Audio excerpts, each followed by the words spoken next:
আদেশ নিষেধ কি করেছেন দয়াল রহমান পাক সুবহান। শুনরে মুসলমান তোরা পড়লি না কোরআন, আদেশ নিষেধ কি করেছেন দয়াল রহমান পাক সুবহান। পাঞ্জ গানা পড়লি সালাত খেয়াল করলি না, রসুলের তরিকায় তাহা হলো কি না। তর্ক বাহাস করলি কত, ইসলাহ করলি না। হাদিস কোরআন পড়লে পাবি হকের সন্ধান।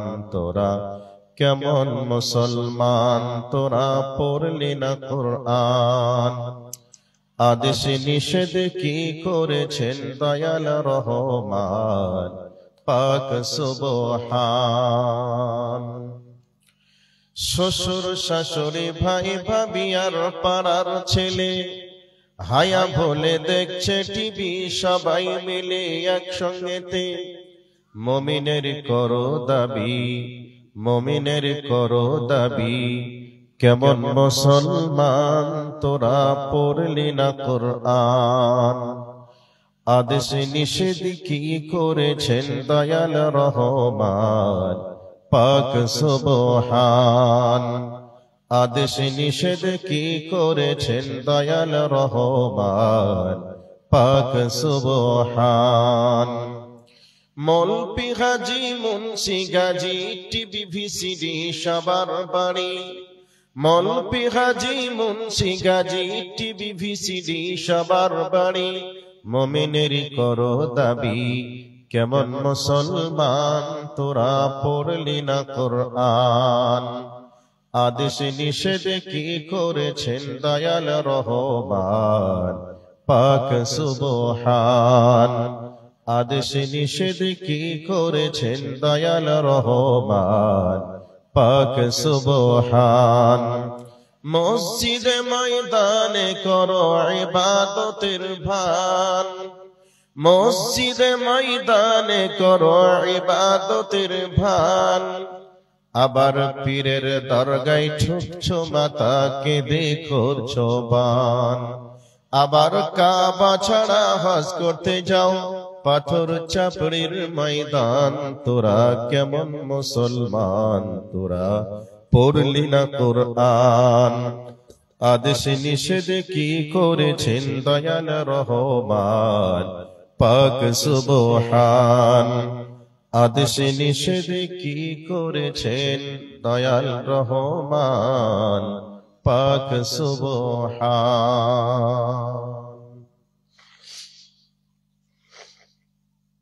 উপস্থিত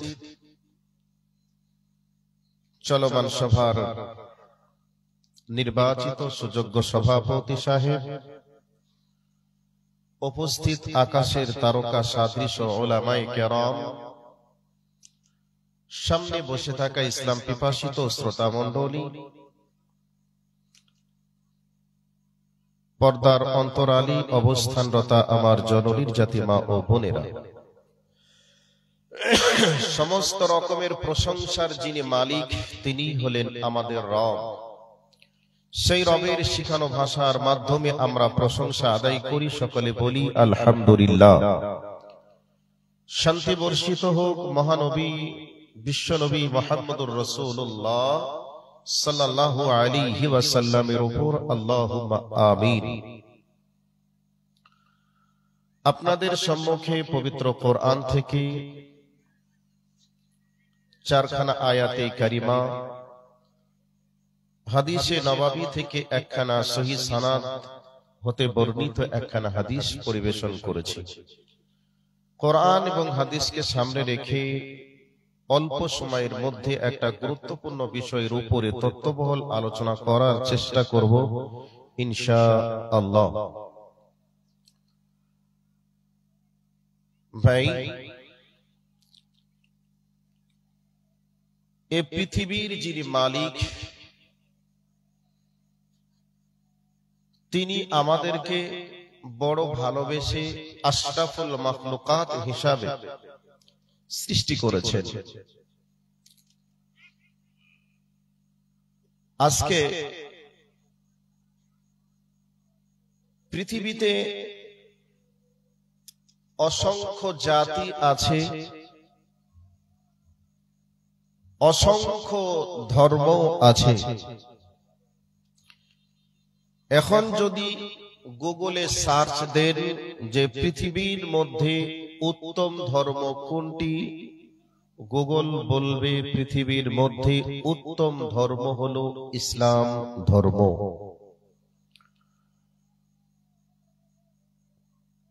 পৃথিবীতে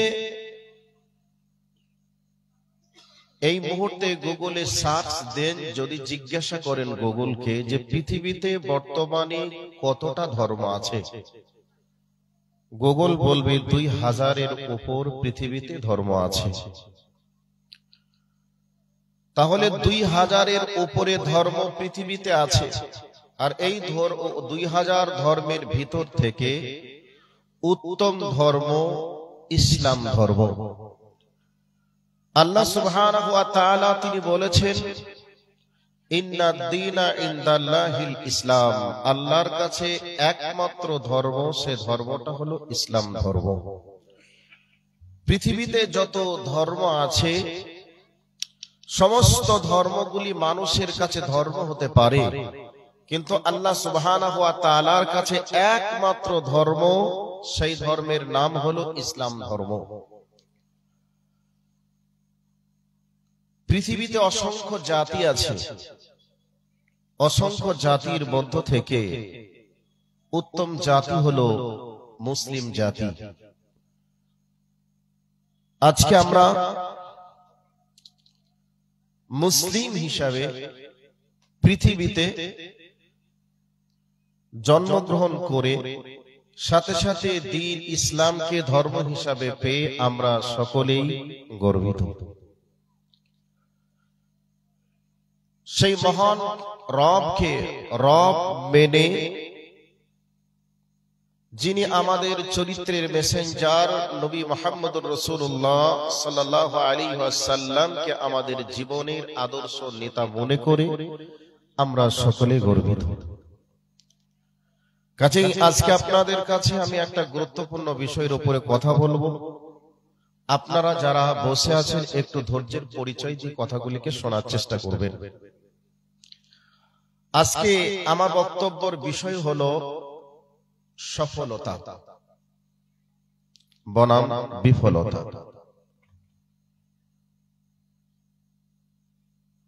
এই পৃথিবীর যিনি মালিক হিসাবে তিনি কাকে সফল বলেছেন এটা আমরা আগে দেখব। পৃথিবীর যিনি শ্রেষ্ঠ মানুষ হিসাবে যিনি শ্রেষ্ঠ, তিনি কাকে সফল বলেছেন এটাকে আমরা 2 নম্বরে দেখার চেষ্টা করব।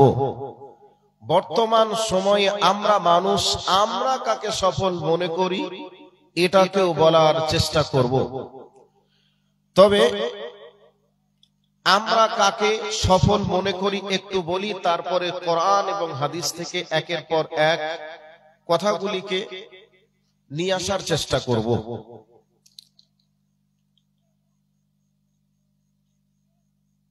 বর্তমান সময়ে আমরা পৃথিবীর মানুষ মনে করি যার যত টাকা সে তত সফল।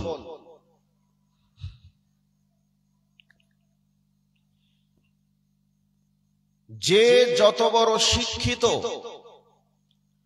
সে নিজেকে তত বুদ্ধিমান জ্ঞানী মনে করে।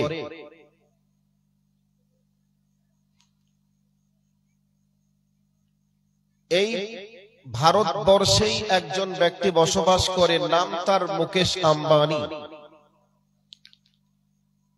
এশিয়া মহাদেশের সব থেকে বড় ধনী। সেও নিজেকে মনে করছে পৃথিবীর সব থেকে আমি জ্ঞানী এবং আমি সুখী, আমি সফল, এ কথা সে নিজে মনে করে। কথাগুলি কি আসলেই বাস্তব? একটু আপনাদেরকে কিছু কোরআন এবং হাদিসের আলোকে বলার চেষ্টা করছি। এ পৃথিবীতে একটা মানুষ ছিল, নাম তার ফিরাউন।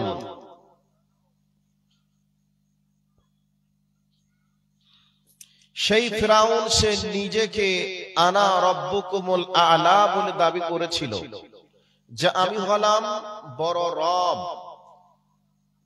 তদানীন্তন সময়ের মিশরের জনগণ তাকে আল্লাহ বলে মেনে নিয়েছিল। সে নিজে জানতো যে আমি আল্লাহ নয়, আমি কোনো কিছুকে সৃষ্টি করতে পারি না। এরপরেও মানুষের কাছ থেকে সম্মান পাওয়ার জন্য সে নিজেকে আল্লাহ দাবি করেছিল। সেই সময় আর একটা মানুষ ছিল, নাম তার কারুন। অনেক সম্পত্তির মালিক সে ছিল। সে নিজে মনে করত আল্লাহ আমাকে অনেক ভালোবাসেন, এই জন্য আমাকে সম্পদের মালিক বানিয়েছেন আর আমাকে এত সম্মানিত করেছেন। তার আত্মীয় স্বজন, গ্রামবাসী, পাড়া প্রতিবেশী, বন্ধু বান্ধবী, তারা সকলেই মনে করত যে কারুনকে আল্লাহ আমাদের থেকে বেশি ভালোবাসেন, এই জন্যই কারুনকে এত সম্পদের মালিক বানিয়েছেন এবং সম্মানের চেয়ারেও বসিয়েছেন। এ ভাবনা চিন্তা তারা করত। এক পর্যায়ে হযরতে মূসা আলাইহিস সালাতু ওয়াস সালাম তার কাছে যাকাতের ব্যাপারে কিছু অর্থ চাইলেন, দিতে সে অস্বীকৃতি জ্ঞাপন করল। পরিশেষে তার সম্পদগুলি চোখের সামনে জমিনের তলে নামতে শুরু করলো। এ ব্যাপারে অনেক মুফাসসির কলম ধরেছেন, কিয়ামত পর্যন্ত কারুনের সম্পদ জমিনের তলে নিচের দিকে নামতেই থাকবে। চোখের সামনে যখন কারুনের সম্পদগুলি জমিনের তলে নামতে শুরু করলো, ধ্বংস হয়ে গেল।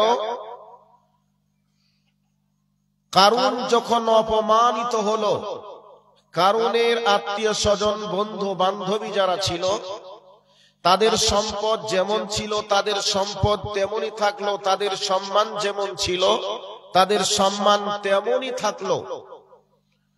কিন্তু কারুনের সম্পদ চোখের সামনে ডুবে গেল। এই অবস্থায় কারুনের যারা আত্মীয় স্বজন, বন্ধু বান্ধবী ছিল, তারা বলতে শুরু করলো, না না, আমরা যেটা ধারণা করেছিলাম ধারণাটা একেবারেই ঠিক নয়, বরং ধারণাটা ভুল। আমরা ভেবেছিলাম আল্লাহ আমাদের চাইতে বেশি ভালোবাসে কারুনকে, এই জন্য সম্পদ দিয়েছেন এবং সম্মানের অধিকারীও বানিয়েছেন। আর আমরা দুঃখ করছিলাম যে আমাদেরকে আল্লাহ ভালোবাসেন না, আমাদেরকে সম্মানও দেননি এবং আমাদেরকে সম্পদের মালিকও বানাননি।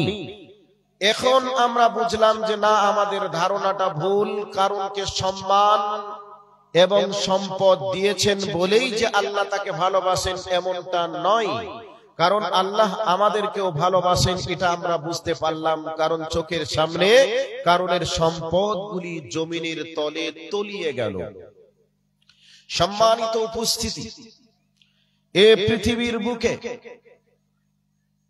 যার যত টাকা, সে নিজেকে হয়তোবা মনে করে যে আমি জ্ঞানী, আমি সফল, আমাকে আল্লাহ ভালোবাসেন, এই জন্যে এত সম্পদের মালিক বানিয়েছেন এবং সম্পদের মালিক বানানোর পরে পরে আমাকে সম্মানের চেয়ারটাও দেওয়া হয়েছে। বর্তমান সময়ে টাকা যদি বেশি হয়ে যায়, ওই ব্যক্তিকে আমরা সম্মানের চেয়ারে বসাতে আমরা কণ্ঠিত বোধ মনে করি না, বরং সম্মানের চেয়ারটা আমরা তাকে দিয়ে দিই।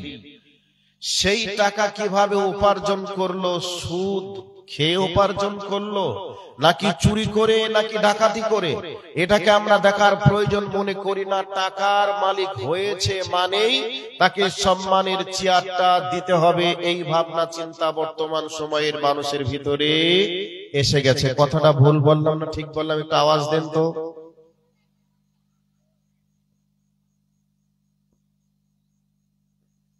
একটা একটা করে কথাগুলি বলছি, এবার কান করে শোনার চেষ্টা করুন। আল্লাহ সুবহানাহু ওয়া তাআলা তিনি বলছেন, ফাআম্মাল ইনসানু ইযা মাবতালাহু রাব্বুহু ফাআকরামাহু ওয়া না'মাহু ফায়াকুলু রাব্বি আকরামান। আল্লাহ কাউকে পরীক্ষা করার জন্য সম্পদ দেন এবং সম্মানিতও করেন। এই অবস্থায় সে নিজে বলে ফায়াকুলু রাব্বি আকরামান, আমার রব আমাকে সম্পদ দিয়েছেন, আমার রব আমাকে সম্মানিত করেছেন, আর আমার রব আমাকে ফায়াকুলু রাব্বি আকরামান, আমার রব আমাকে সম্মানের চেয়ারে বসিয়েছেন। এ কথা মানুষ বলে, কিন্তু আল্লাহ বলছেন যে আমি পরীক্ষা করার জন্য সম্পদ দিই এবং সম্মানিত করি। কিন্তু এটা পরীক্ষা মনে না করে মানুষ বলে যে আমার রব আমাকে ভালোবাসেন, এই জন্য সম্পদ দিয়েছেন এবং সম্মানিত করেছেন। কিন্তু পরীক্ষার কথাটা মানুষ ভুলে যায়। এবার চলে আসুন, এরপরে আল্লাহ সুবহানাহু ওয়া তাআলা বলছেন যে কোন মানুষকে পরীক্ষা করার জন্য যদি তাকে সম্পদ দেওয়া হয়, আবার তার সম্পদটা যদি ছিনিয়ে নেওয়া হয়, এই অবস্থায় সে তখন বলে ফায়াকুলু রাব্বি আহানান, আমার রব আমাকে অপমানিত করেছে, আমার রব আমাকে অপমানিত করেছেন। আল্লাহ সুবহানাহু ওয়া তাআলা এটাকে দ্ব্যর্থহীন ভাষাতে জবাব দিয়ে বললেন, কাল্লা বাল্লা তুকরিবুনাল ইয়াতীম, যে আমি কাউকে অপমানিত করি না, আমি কারো সম্পদকে ছিনিয়েও নেই না। তবে সম্মানের চেয়ার চলে যাওয়া, সম্পদ সংকুচিত হয়ে যাওয়ার পিছনে অনেক কারণ আছে। তার মধ্যে একটা কারণকে আল্লাহ তুলে ধরলেন, কাল্লা বাল্লা তুকরিবুনাল ইয়াতীম। আল্লাহ পাক বলছেন তোমার সম্মান আর তোমার সম্পদ সংকুচিত হওয়ার পিছনে কারণ আছে। তুমি ইয়াতীমকে গলা ধাক্কা দিয়ে তাড়িয়ে দিয়েছো, ইয়াতীমকে তুমি চোখ গরম করে তুমি কথা বলার চেষ্টা করেছো, এই জন্য তোমার সম্পদকে আমি আল্লাহ কেড়ে নিয়েছি এবং তোমার সম্মানের চেয়ারটা তোমার কাছ থেকে আমি উঠিয়ে নিয়েছি। একথা কে বললেন? আল্লাহ বললেন। এই কোরআনের আয়াত কয়টিকে আমি একটু সাইডে রেখে এবার আমি বাস্তবতার দিকে কথাগুলিকে বলার চেষ্টা করছি। বর্তমান সময়ে কোন একজন মানুষ যদি ব্যবসা করে, তো ব্যবসা করতে গিয়ে যদি লাভ করে বেশ কিছু টাকার মালিক হয়ে যায়, সে গর্ব করে বলে আমার রব আমাকে এত ভালোবাসে, আমি জীবনের লস কি জিনিস আমি বুঝি না, আমি যেই কাজ শুরু করি সেই কাজে শুধু লাভ আর লাভ, আমি সফল ছাড়া আর নিজে কোনো দিন কোনো কিছু দেখতে পাই না। এ কথা মানুষ বলে। বলে কি বলে? বলে কি বলে না? বলে। এবার চলে আসুন, তাহলে সম্পদ বেড়ে যাওয়া এটা কি আল্লাহ পাকের পক্ষ থেকে ভালোবাসার মানদণ্ড? আসলেই আল্লাহর পক্ষ থেকে এটা ভালোবাসার মানদণ্ড নয়, বরং এটা হতে পারে আপনার জন্য পরীক্ষা।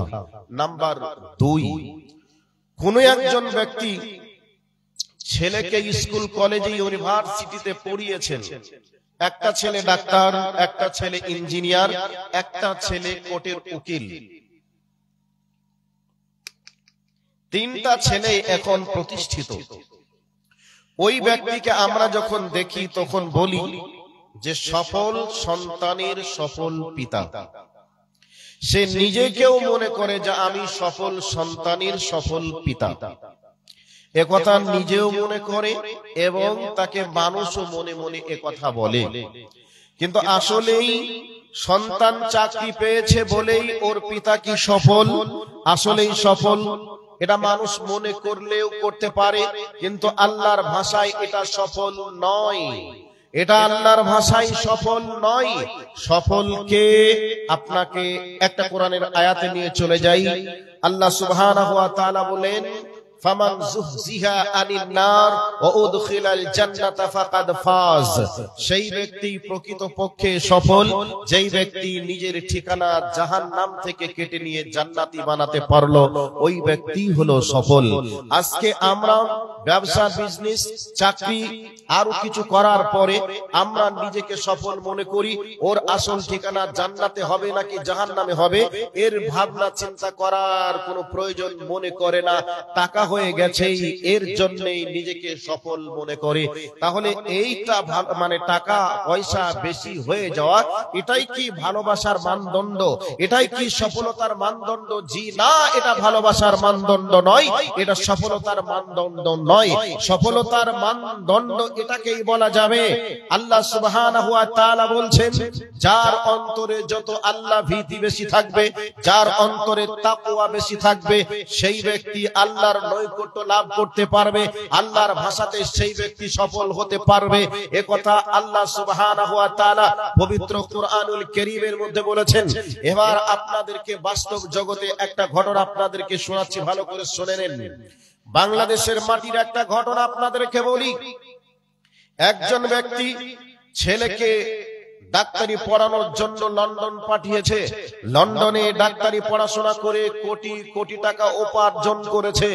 এই অবস্থায় পিতা যখন মৃত্যুবরণ করলো, পিতা মৃত্যুবরণ করার পরে এবার পিতার জানাজার ইমাম সাহেবের পিছনে দাঁড়িয়ে দাঁড়িয়ে বুকের জ্বালা ব্যথা বেদনাকে নিয়ে ডুকরিয়ে ডুকরিয়ে কান্না করছে। জানাজার সালাত সম্পূর্ণ করার পরে ইমাম সাহেব এবার ওই ডাক্তার ছেলেকে নসিহত করছেন, উপদেশ দিচ্ছেন এবং সান্ত্বনা দিচ্ছেন যে ভাইয়া, কিছুদিন পূর্বে আমার আব্বা দুনিয়ার বুক থেকে চলে গেছেন, মারা গেছেন।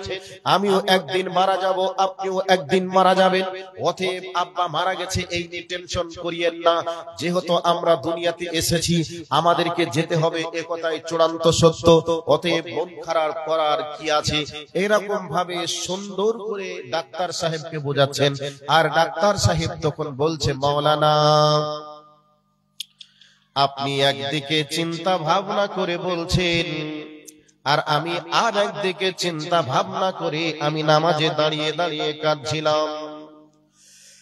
ইমাম সাহেবকে বলছেন, মাওলানা সাহেব, আপনার আব্বা আপনার পিছনে কত টাকা খরচ করেছে কিনা আমি জানি না, কিন্তু আমার পিতা আমার পিছনে লক্ষ লক্ষ টাকা খরচ করে আমাকে দেশে থেকে বিদেশের মাটিতে পড়িয়ে বড় ডাক্তার বানিয়েছে। এখন আমি কোটি কোটি টাকার মালিক। কোটি কোটি টাকার মালিক হওয়ার পরেও আজকে আমার পিতা দুনিয়া থেকে বিদায় নিলেন, চলে গেলেন না ফেরার দেশে। আজকে আমার পিতার শেষ গোসলটা কি করে দিতে হয় এটা আমি জানি না। গোসল আমি দিতে পারিনি। আমার আব্বার শরীরে যে শেষ পোশাকটা পরাতে কিভাবে হবে, শেষ পোশাকটা পর্যন্ত আমি আমার পিতার জন্য উপকার করতে পারলাম না। 3 নম্বর হলো, আমার আব্বা আজকে দুনিয়া থেকে বিদায় নিলেন, শেষ জানাজা পড়িয়ে আমরা বিদায় জানালাম, কিন্তু শেষ জানাজার সালাত পড়ানোর জন্য আপনি আমার গ্রামের ইমাম, আপনি হলেন বিদেশ থেকে এসেছেন, আমরা আপনাকে বেতন দেই, এই জন্য আপনি আমাদের ইমাম। তার মানে হলো আপনি আমাদের ভাড়াটিয়া ইমাম। আজকে ভাড়াটিয়া ইমাম দিয়ে আমার পিতার শেষ জানাজা সম্পন্ন করতে হলো। অতএব আমার পিতা আমাকে লক্ষ লক্ষ টাকা খরচ করিয়ে আমাকে ডাক্তার বানিয়ে তুলেছে। আমি দুনিয়ায় এসে ডাক্তার হয়ে কোটি কোটি টাকা উপার্জন করে কোটি টাকার মালিক হয়েছি, কিন্তু আজকে আমার বাবার শেষ বিদায়ে চুল পরিমাণ কোনো উপকার করতে পারলাম না। আজকে সবাই যখন আমার পিতাকে দাফন কমপ্লিট করে যখন চলে যাবে, কবরের পাশে দাঁড়িয়ে আমার বাপের রুহের মাগফিরাতের জান্নাতের জন্য কি বলে কাঁদতে হয়, কি বলে ডাকতে হয়, এটা পর্যন্ত আমি শিখিনি, আমার বাপ শিক্ষা দেয়নি। অতএব আমার শিক্ষার কি মূল্য থাকলো, আর আমারই বা কি দাম থাকলো? অতএব আমার জীবনটাই বৃথা হয়ে গেল, আমার আব্বার টাকা পয়সা খরচ করাটাই বেকার হয়ে গেল। বন্ধুরে, আমার আম্মু জানেনা, মায়েরা বোনেরা, কান করে কথাগুলিকে শোনার চেষ্টা করবেন। আল্লাহ রাব্বুল আলামিন যাকে সম্মানিত করেছেন এবং আল্লাহ রাব্বুল আলামিন যাকে সম্মানের চেয়ারটা বসিয়েছেন, এটা আপনাকে সম্মানের চেয়ারটা ভালোবেসে বসাতে পারেন এবং এটা পরীক্ষার জন্য বসাতে পারেন। অতএব এটার জন্য আপনি নিজেকে ভালোবাসার মানদণ্ড বলে মনে করবেন না, ভালোবাসার মানদণ্ড মনে করতে হবে আল্লাহ যদি আপনার ভিতরে ঈমান এবং আমলের জীবন দেন, আর আপনি যদি কোরআন এবং হাদিসের গাইডলাইন মেনে দুনিয়াতে চলতে পারেন, তবে আপনি জেনে যাবেন আপনার রব আপনাকে ভালোবেসেছেন, আপনি দুনিয়াতে সফল হয়েছেন এবং পরকালেও আপনি সফল হতে পারবেন। আর টাকা পয়সা হয়ে গেছে, কোরআন হাদিসের গাইড যদি আপনার না থাকে, তাহলে আপনি নিজেকে সফল মনে করতে পারেন, কিন্তু রবের কাছে আপনি সফল নন। কথা কি বোঝা গেছে? এবার আবার ওই জায়গাতে চলে যাই। কোন জায়গা? টাকা পয়সায় যদি ভালোবাসার মানদণ্ড হয়, সফলতার মানদণ্ড হয়, তাহলে এশিয়া মহাদেশের সবথেকে বেশি টাকার যিনি মালিক তিনি হলেন মুকেশ আম্বানি। তাহলে মুকেশ আম্বানিকে এশিয়া মহাদেশের সব থেকে বেশি আল্লাহ ভালোবাসেন বলেই এত টাকার মালিক তাকে আল্লাহ বানিয়েছেন। এটা আমরা মনে করতে পারি কি পারি না? ভাই কথা কি বোঝা যাচ্ছে কি যাচ্ছে না? তাহলে এশিয়া মহাদেশের সব থেকে যে বেশি টাকার মালিক, টাকায় যদি ভালোবাসার মানদণ্ড হয়, তাহলে এশিয়া মহাদেশের সব থেকে বেশি আল্লাহ যদি কাউকে ভালোবাসেন, তাহলে মুকেশ আম্বানিকেই বেশি ভালোবাসেন। এটা কি মনে করবেন? আপনি মেনে নিতে পারবেন এই কথাটা? কি আসলে তো কথা সত্য নয়। এবার আপনি চলে আসুন। মোহাম্মদ সালি আল উসাইমিন রাহিমাহুল্লাহ সৌদি গভর্নমেন্টের একজন প্রসিদ্ধ মুহাদ্দিস। উনি যখন অসুস্থ হয়ে বিছানায় শায়িত, সৌদি গভর্নমেন্ট ওনাকে পরিচর্যা করার জন্য প্রতিনিধি দল পাঠালেন, যান ওনার বাড়িতে, উনি কি অবস্থায় আছেন একটু দেখে আসুন। সৌদি প্রতিনিধি দল ওনার বাড়িতে গেলেন, যাওয়ার পরে ওনাদের ভাবনা ছিল এক, আর যাওয়ার পরে ভাবনা হয়ে গেল আরেক। ওনারা মনে মনে ভাবছিলেন যে সৌদি গভর্নমেন্টের এত বড় একটা প্রসিদ্ধ মুহাদ্দিস, না জানি ওনার বাড়িটা কত উন্নত মানের হবে, না জানি ওনার বাড়ির পরিষেবা কত যত্নের মধ্যে উনি থাকবেন। এবার ওনার বাড়িতে গেলেন, দেখলেন যে একটা জীর্ণ শীর্ণ কুঠুরিতে উনি অসুস্থ অবস্থাতে বিছানাতে পড়ে আছেন। সৌদি প্রতিনিধি দল যখন গেল, ওনাকে পরিচর্যা করলেন এবং জিজ্ঞাসা করলেন, মাওলানা, আমরা তো ভাবছিলাম আপনি অনেক বড় বিল্ডিং এর মালিক, বড় একটা বিল্ডিং এর মধ্যে আপনার অবস্থান হবে, এটা আমরা জানছিলাম, মনে মনে ভাবছিলাম, কিন্তু আপনাকে এসে দেখছি যে ছোট্ট একটা জীর্ণ শীর্ণ কুঠুরিতে আপনি পড়ে আছেন। এই অবস্থায় কি সৌদি গভর্নমেন্টের খরচে একটা বড় বাড়ি কি বানিয়ে দেওয়ার প্রস্তাব পেশ করব? মোহাম্মদ সালি আল উসাইমিন রাহিমাহুল্লাহ তিনি বলছেন, না, আমার জন্য বড় বাড়ির প্রয়োজন নেই, তবে আমার জন্য বড় বাড়ি সলিহা নামক জায়গাতে তৈরি হচ্ছে। সৌদির প্রতিনিধি দল মনে মনে ভাবলো, সলিহা হয়তো কোন শহর হবে, কোন বাজার হবে, ওই সলিহা নামক বাজারে বা শহরে ওনার জন্য ডিজিটাল মডেলের একটা বাড়ি তৈরি হচ্ছে, এটা মনে মনে ভাবলেন।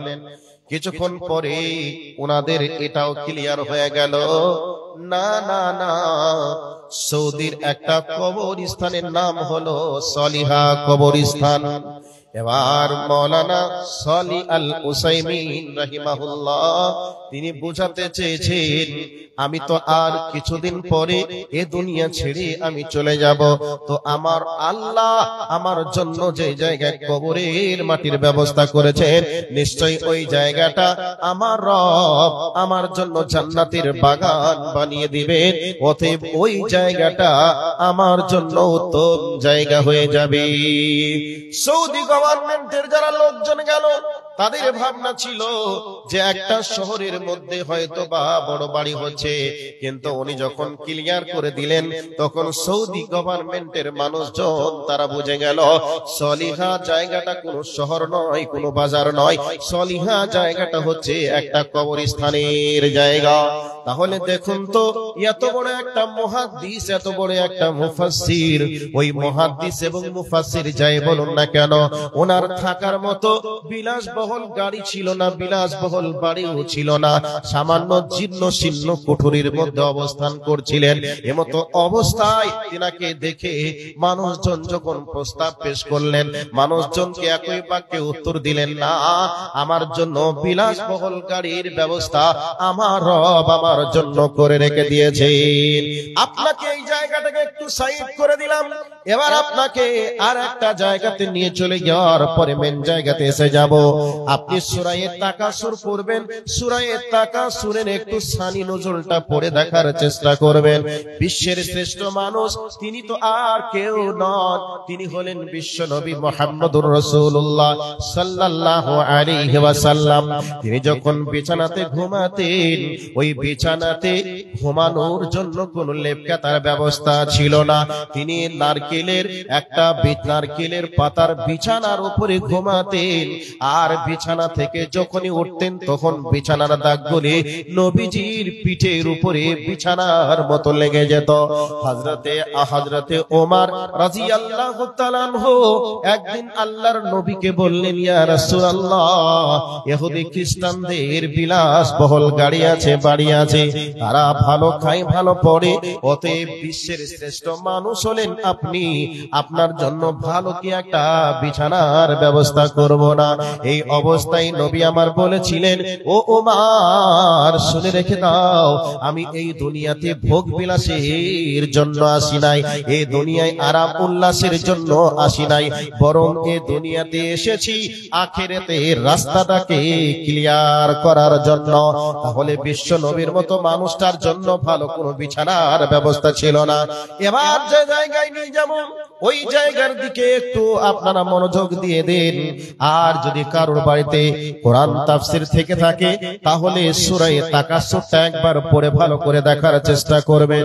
বিশ্বনবী আমার প্রচন্ড রোদের তাপে, যেই সময় মরুভূমিতে প্রচন্ড রোদের তাপে মানুষ যদি বার হয়, রোদের তাপে মুখটা পুড়ে যাবে, পুড়ে কালো হয়ে যাবে, লাল হয়ে যাবে, এরকম প্রচন্ড রোদের তাপ। এই রোদের তাপে নবীজি বাড়িতে ঘুমাতে না পেরে প্রচন্ড রোদের তাপে বাড়ির বাইরে চলে এসেছেন। কিছু দূর পরে যখন আগিয়ে গেলেন, এরপরে পৃথিবীর আর একজন শ্রেষ্ঠ মানুষ, তিনি আর কেউ নন, তিনি হলেন হযরতে আবু বকর রাদিয়াল্লাহু তাআলা আনহু। আবু বকরকে জিজ্ঞাসা করছেন, আবু বকর, এত প্রচন্ড রোদের তাপে বাড়িতে না থেকে তোমাকে কোন জিনিসে বাড়ির বাইরে নিয়ে এসেছে বলো? এই অবস্থায় হযরতে আবু বকর রাদিয়াল্লাহু তাআলা আনহু বলছেন, নবী গো, আপনাকে যে জিনিসে বাড়ির বাইরে নিয়ে এসেছে, ওই জিনিসে আমাকেও বাড়ির বাইরে নিয়ে এসেছে। এবার দুইজনে সামনের দিকে আরেকটু আগাতে শুরু করলেন। কিছু দূর যাওয়ার পরে দেখছেন পৃথিবীর আর একটা শ্রেষ্ঠ মানুষ, 3 নম্বর ব্যক্তি, নাম তার হযরতে ওমর রাদিয়াল্লাহু তাআলা আনহু। ওমরকে দেখে জিজ্ঞাসা করলেন, ওমর, তুমি এই প্রচন্ড রোদের তাপে বাড়ির ভিতরে না থেকে তুমি কেন বাড়ির বাইরে এসেছো বলো? এই অবস্থায় হযরত ওমর রাদিয়াল্লাহু তাআলা আনহু বলছেন, আপনাদের দুইজনকে যে জিনিসে বাড়ির বাইরে নিয়ে এসেছে, আমি ওমরকে ওই জিনিসে বাড়ির বাইরে নিয়ে এসেছি। এবার বলবেন কি? পৃথিবীর শ্রেষ্ঠ তিনজন মানুষ প্রচন্ড রোদের তাপে বাড়িতে থাকতে পারেননি। রোদের তাপের থেকে পেটের যন্ত্রণা অনেক বেড়ে গিয়েছিল। সেই যন্ত্রণা কোনো ব্যথার যন্ত্রণা নয়, সেই যন্ত্রণা হলো ক্ষুধার যন্ত্রণা। ক্ষুধার যন্ত্রণায়, পেটের ক্ষুধার তাড়নায় রোদের তাপকে রোদের তাপ মনে না করে খাবারের অভাবে কোথায় দুটি খাবার পাবো এই দেখার জন্য রোদের তাপে বাড়িতে ঘুমাতে না পেরে খাবারের সন্ধানে রোদের তাপে মরুভূমিতে বার হয়ে গেছেন। তাহলে পৃথিবীর শ্রেষ্ঠ তিনজন মানুষ যেনাদের ঘরে খাবার ছিল না, যেনাদের ঘরে আরাম করবে এইরকম কোনো ভালো ব্যবস্থা ছিল না, তাহলে বোঝা গেল সম্পদ এটা ভালোবাসার মানদণ্ড নয়। ভালোবাসার মানদণ্ড যদি হতো পৃথিবীর শ্রেষ্ঠ মানুষটিকে এত ক্ষুধার যন্ত্রণায় রাখতেন না, সাহাবীরা এত কষ্ট পেতেন না। সম্পদ এটা ভালোবাসার মানদণ্ড নয়। ভালোবাসার মানদণ্ড হচ্ছে ঈমান এবং আমল। যখনই আপনি দেখবেন আল্লাহ আপনাকে ভালোবেসেছেন, যখন দেখবেন দিন শুরু হয় কোরআন দিয়ে, দিন শেষ হয় কোরআন দিয়ে, যখন আপনি দেখবেন যে আমি মসজিদে আসতে পারছি আর যেতে পারছি, এর মানে আল্লাহর দয়া, আল্লাহর ভালোবাসা আমার উপরে পড়েছে। আর যদি আল্লাহর দয়া, আল্লাহর ভালোবাসা পেয়েছেন, তখনই বুঝবেন সত্যি আমার রব আমাকে ভালোবেসেছেন। সম্পদ আর সম্মান এটা ভালোবাসার মানদণ্ড নয়, এটা সফলতার মানদণ্ড নয়। ভালোবাসা এবং সফলতার মানদণ্ড হচ্ছে ঈমান। দুনিয়াতে যদি আল্লাহর ঘর মসজিদে আসতে পারেন, যেতে পারেন, আল্লাহর কোরআন যদি আপনার দিন মানে আল্লাহর কোরআন যদি শুরু হয় দিন দিয়ে আর কোরআন অনুযায়ী যদি আপনার দিন শেষ হয়, তাহলে আপনি জেনে নেবেন নিশ্চিত আল্লাহ আপনাকে ভালোবাসেন, আর নিশ্চিত আপনি দুনিয়াতে সফল, নিশ্চিত আপনি আখিরাতেও সফল।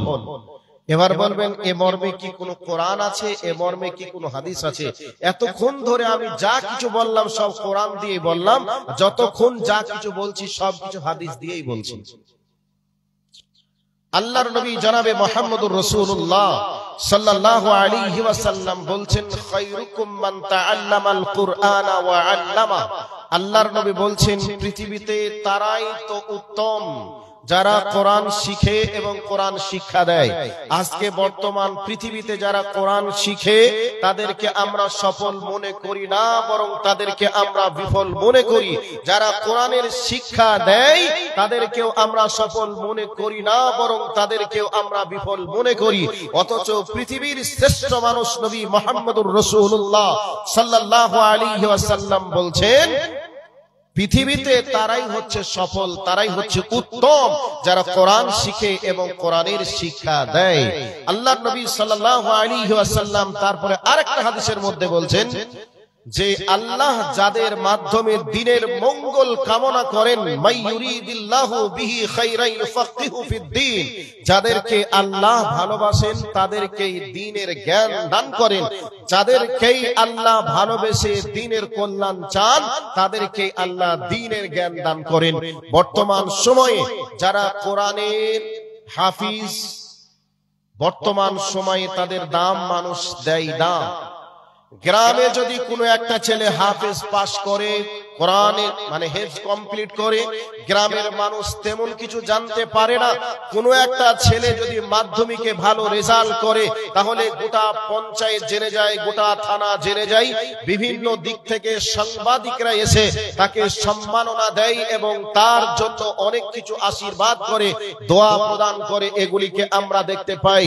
কোনো একটা ছেলে যদি মেডিকেলে চান্স পায় তাহলে তো গোটা ভারতবর্ষের মানুষ জেনে যায় যে কত নম্বর র্যাঙ্ক করেছে, আর এর বাপের নাম কি, এর বাপ কি করে তাকে পড়াশোনা করিয়েছে, ওই ছেলেটা কত ঘন্টা পড়েছে, কিভাবে পড়াশোনা করেছে, তার টোটাল তদন্ত হয় এবং টোটাল এটা পত্রিকাতে ছাপা হয়, সংবাদ মাধ্যমে এটাকে প্রকাশ করা হয়। কিন্তু বিশাল বড় একটা কোরআন, এই কোরআনটা প্রথম থেকে নিয়ে শেষ পর্যন্ত কোন একটা ছেলে সম্পূর্ণ মুখস্থ করে স্নায় ধারণ করার পরে এই বিষয়ের খোঁজ খবর কোনো মানুষ নেই না, কোনো মানুষ জানেও না, কোনো মানুষ জানার প্রয়োজন মনে করে না। আবার এক শ্রেণীর মানুষ আছে, তারা আবার বলে মুখস্থ করেছে তো হবে কি, এর কি ভবিষ্যৎ আছে? আরে বেটা, ভবিষ্যতের জ্ঞান তোমার কাছে কি আছে? তোমার ছেলে ডাক্তার হোক, মাস্টার হোক, ইঞ্জিনিয়ার হোক, প্রফেসর হোক, তোমার ছেলে বেঁচে আছে, তোমার ছেলের দাম আছে।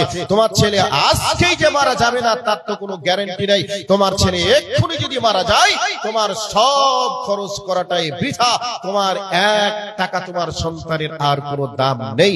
কিন্তু কোরআনের একজন হাফেজ যদি মারা যায়, তাহলে জান্নাতটা তার জন্য, কবরটা তার জন্য জান্নাতের বাগান হবে। হাসরের ময়দানে ফেরেশতাদের সঙ্গে কিয়ামতের মাঠে উঠবে। এর জন্য এত অফার ঘোষণা করা আছে। এই বিষয়গুলিকে নিয়ে আমরা ভাবনা চিন্তা করার চেষ্টা করি না, বরং আমরা চেষ্টা করি যে জায়গায় টাকা আছে ওই জায়গাতে কি করে আমার ছেলেকে পৌঁছানো যাবে, কি করে আমার টাকা হবে, কি করে আমার গাড়ি হবে, কি করে আমার বাড়ি হবে, কি করে আমার বিলাসবহুল জীবন হবে, এই নিয়ে আমরা যেন গোটা পৃথিবীর মানুষ ব্যস্ত হয়ে আছি। সেই জন্য আমি আগে আপনাদেরকে বলেছিলাম যে আমাদের যিনি রব, তিনি কাকে সফল বলেন, তিনি কাকে সফল মনে করেন, পৃথিবীতে যিনি মানুষ হিসাবে যিনি শ্রেষ্ঠ, তিনি কাকে মানুষ হিসাবে শ্রেষ্ঠ বলেছেন, সফল বলেছেন, এগুলিকে আপনাদের একটু একটু করে বলার চেষ্টা করব। এ মর্মে কথাগুলি বলতে গিয়ে আমি এত দূর পর্যন্ত এসে গেছি। সম্মানিত উপস্থিতি, আল্লাহ সুবহানাহু ওয়া তাআলা বলেন, প্রকৃত পক্ষে সফল যেই ব্যক্তির ভিতরে যত ঈমান থাকবে সে তত সফল। যেই ব্যক্তি মরার পরে নিজের ঠিকানা জাহান্নাম থেকে জান্নাতে বানিয়ে নিতে পারবে, সেই ব্যক্তি সফল। সেই ব্যক্তিকে আল্লাহ ভালোবাসেন যেই ব্যক্তি মসজিদে আসে আর মসজিদে যায়। এ মর্মে আপনাদেরকে একটা কথা বলছি। কথাটা হলো এই, আজকে ভারতবর্ষের প্রধানমন্ত্রীর বাড়িতে কেউ যদি দিনে 5 বার 6 বার যায় আর আসে, ওই ব্যক্তিকে আমরা কি বলবো? সত্যি ওই ব্যক্তি কত বড় পাওয়ারফুল একজন ব্যক্তি, যেই ব্যক্তি প্রত্যেক দিন 5 বার প্রধানমন্ত্রীর বাড়িতে আসে আর যায়। তাহলে ওই ব্যক্তির পাওয়ার কত, ওই ব্যক্তির দাম কত, ওই ব্যক্তির সম্মান কত, এটাকে নিয়ে আমরা ভাবনা চিন্তা করি আর এটাকে নিয়ে আমরা অনেক কিছু ভাবি। এবার আপনাকে বলি, পৃথিবীর যিনি প্রধানমন্ত্রী, পৃথিবীর যিনি মালিক, আসমানের যিনি মালিক, 7 আসমানের যিনি মালিক, 7টা জমিনের যিনি মালিক, এই আসমান জমিনের ভিতরে যা কিছু আছে সবের যিনি মালিক, তিনার বাড়িতে দিনে 5 বার যে ব্যক্তি আসে আর যায়, ওই ব্যক্তির নিয়ে আমরা কি একটু কিছু ভেবে দেখি না? কিন্তু প্রধানমন্ত্রীর বাড়িতে, মুখ্যমন্ত্রীর বাড়িতে, এমএলএ এমপির বাড়িতে যে আসা যাওয়া করে, বুকটা টান টান করে আসে আর যায়, আর সে নিজেকে মনে করে, শালা আমার দাম কত জানিস? সরাসরি আমার সঙ্গে দিদির কথা হয়, আমার সঙ্গে সরাসরি নাপাক নরেন্দ্র মোদীর কথা হয়, আমার দাম কত জানিস? এ কথা বলে এবং মানুষের কাছে নিজেকে গৌরব করে। কিন্তু যে ব্যক্তি দিনে 5 বার আল্লাহর ঘর মসজিদে আসে আর যায়, তার দাম কত হওয়ার দরকার? এ ব্যাপারে মুমিন মুসলমান হিসাবে আমরা কি একবার ভাবনা চিন্তা করে দেখেছি? তার সিনাটা কত টান টান করে পৃথিবীর বুকে থাকার দরকার ছিল? ওই ব্যক্তি নিজেকে কত গৌরব করার দরকার ছিল? আমি দিনে 5 বার আমার প্রভুর ঘরে যাই আর আসি, আর আমাকে আল্লাহ সুবহানাহু ওয়া তাআলা তিনার ঘরে যাওয়ার মতো সুযোগ দান করেছেন। এই বিষয়টাকে নিয়ে তার গৌরব করা উচিত ছিল। কিন্তু বর্তমান সময়ে আমরা এটাকে ভাবনা চিন্তা করার প্রয়োজন মনে করি না। সম্মানিত উপস্থিতি, আপনি জেনে রাখবেন, যেই ব্যক্তি আল্লাহর ঘরে মসজিদে যাবে এবং মসজিদে আসবে, নিশ্চিত সেই ব্যক্তিকে আল্লাহ ভালোবাসেন, এই জন্য আল্লাহর ঘরে যাওয়ার সুযোগ হয়েছে। আর ওই ব্যক্তি যত কোটি টাকার মালিক হোক না কেন, যত বড়ই শিক্ষিত হোক না কেন, সেই ব্যক্তি যদি আল্লাহর ঘরে আসতে না পারে, আল্লাহর ঘরে যেতে না পারে, তাহলে জেনে রাখবেন আল্লাহ তার ঘর থেকে তাকে বঞ্চিত করেছেন, যেতে পারে না এটা নয়, আল্লাহ তার ঘরের জন্য তাকে কবুল করেনি, এই জন্য ওই ব্যক্তি আল্লাহর ঘরে যেতে পারে না। সম্মানিত উপস্থিতি, এটা আপনাকে বুঝে নিতে হবে। আল্লাহ সুবহানাহু ওয়া তাআলার ঘরে সেই আসবে, সেই যাবে যে ব্যক্তিকে আল্লাহ তার ঘরে যাওয়ার জন্য অনুমতি প্রদান করেছে, তার ঘরে যাওয়ার জন্য আল্লাহ কবুল করেছেন, সেই ব্যক্তি তার ঘরে যেতে পারবে। আর সেই ব্যক্তি যেতে কোশ্চিনকালেও পারবে না তাকে, যাকে আল্লাহর ঘরে যাওয়ার জন্য অনুমতি দেয়নি।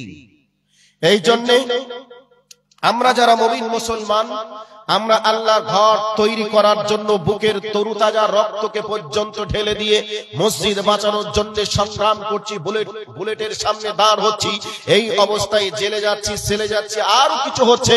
আর এক শ্রেণীর কুলাঙ্গার আছে পৃথিবীর বুকে, তারা দিন রাত মসজিদ ভাঙবো এর জন্য তারা পায়তারা করছে। তাদেরকে আল্লাহ যে অচিরেই জাহান্নামের নর্দমার ইট বানাবেন, তারই এটাই হচ্ছে জ্বলন্ত প্রমাণ, জ্বলন্ত উদাহরণ। সম্মানিত উপস্থিতি, আপনাদের বলতে চাই, তারা মসজিদ ভাঙছে, মসজিদ ভাঙবে, তাদেরকে মসজিদ ভাঙতে হবে, মসজিদ গড়তে তারা পারবে না, কারণ তাদেরকে মসজিদ গড়ার মতো আল্লাহ সুযোগ দেয়নি। তারা কোরআনে আগুন লাগাবে, কোরআন পড়ার তাদের সুযোগ হবে না, কারণ তাদের কপালকেই আল্লাহ আগুন দিয়ে পুড়িয়ে জাহান্নামের নর্দমার কীট বানাবেন। এই জন্য তারা কোরআনকে দেখার পরে, কোরআনকে দেখার পরে কোরআন তারা পড়ে না, বরং কোরআনের গায়ে আগুন জ্বালানোর চেষ্টা করে। উত্তর কোরিয়াতে কিছুদিন পূর্বেই আমরা দেখলাম, দক্ষিণ কোরিয়াতে একটানা 27 জন ডাক্তার, মানে ডাক্তার, আইপিএস অফিসার এবং আরো অন্যান্য ডিপার্টমেন্টের 27 জন মিলে কোরআনকে নিয়ে গবেষণা করতে চেয়েছিল, কোরআনের ভুল ধরার চেষ্টা করেছিল, কিন্তু কোরআন তাদের ভুল ধরিয়ে দেওয়ার পরে পরেই তারা ইসলামের সুশীতল ছায়ার তলে আশ্রয় নিয়েছে। মানে তাদেরকে আল্লাহ ভালোবেসেছেন বলেই কোরআন পড়ে তাদের কোরআন থেকে তাদের ভুলটা পেয়ে তারা ইসলাম কবুল করেছে। সম্মানিত উপস্থিতি, যাদেরকে আল্লাহ সম্পদ দিয়েছে বলেই তারা যে মনে করবে আমরা সফল, তারা মনে করবে যে আমরাই হলাম প্রকৃতপক্ষে আল্লাহর ভালোবাসার বান্দা, এটা কোনোদিন নিজে মুমিন মুসলমান হিসেবে দাবি করতে পারেন না। দাবি করাটাও ঠিক হবে না। এই পৃথিবীর বুকে মাত্র 1.5 কোটি জাতি বসবাস করে, যাদের নাম হলো ইহুদি জাতি। ওই ইহুদি জাতি আজকে পৃথিবীর উন্নত মানের জাতিতে পরিণত হয়েছে। তাদের হাতে রয়েছে যাবতীয় সম্পদ, তাদের হাতে রয়েছে যাবতীয় সমস্ত কিছুই। আজকে তারা গোটা পৃথিবীকে আজকে আঙ্গুলের সাহায্যে গোটা পৃথিবীকে নড়াচ্ছে। অথচ তাদেরকে আমরা যদি মনে করি এত প্রযুক্তির দিক থেকে এত উন্নত, শিক্ষার দিক থেকে এত উন্নত, তাহলে নিশ্চয়ই আল্লাহ তাদেরকে ভালোবাসে। জি না, তাদেরকে আল্লাহ ভালোবাসেন না। প্রত্যেকটা দিন তাদেরকে আল্লাহ অভিশাপ প্রদান করেন এবং আমরা প্রত্যেকটা দিন সুন্নত, নফল, ফরজ, নামাজে আমরা বারবার তাদের উপরে আমরা গজব দিই, কি বলে অভিশাপ করি, গায়রিল মাগদুবি আলাইহিম ওয়ালাদ-দাল্লিন। আমরা প্রত্যেকটা দিন তাদের জন্য বদদোয়া করি, তাদের জন্য অভিশাপ করি, স্বয়ং আল্লাহ শিখিয়েছেন। সম্মানিত উপস্থিতি, তাহলে সম্পদ এবং সম্মান এটা ভালোবাসার মানদণ্ড নয়, বরং ঈমান এবং আমল এটাই হচ্ছে ভালোবাসার মানদণ্ড। সেই জন্য আমাদেরকে আগে আসতে হবে কোরআন এবং হাদিসের দিকে, যেহেতু আমরা মুমিন, আমরা মুসলমান। এবার মেন পর্বে এসে গেছি, চলে আসুন কোরআন থেকে যে আয়াত পড়েছি ওই আয়াতের দিকে দৃষ্টি আকর্ষণ করছি। أعوذ بالله من الشيطان الرجيم. بسم الله الرحمن الرحيم. وأما إذا ما ابتلاه ربه فأكرمه ونعما فيقول ربي أكرمن. وأما إذا ما ابتلاه فقدر عليه رزقا فيقول ربي أهانن. كلا بل لا تكرمون اليتيم ولا تحاضون على طعام المسكين. পরীক্ষা করার জন্য আল্লাহ সম্পদ দিলেন, সম্মানের চেয়ারে বসালেন, সম্মানের চেয়ারে বসিয়েছেন এবং সম্পদের মালিকও বানিয়েছেন। টাকা বেশি হয়ে গেছে, সম্পদের মালিক হয়ে গেছে, গরিব আত্মীয় থাকলে তাদেরকে চিনতে পারে না। পাড়া প্রতিবেশীর মানুষ যারা গরিব তাদেরকে দেখলে তার সহ্য হয় না। এই ধরনের মানুষ আমরা বর্তমানে দেখতে পাই, পাই কি পাই না? পাই।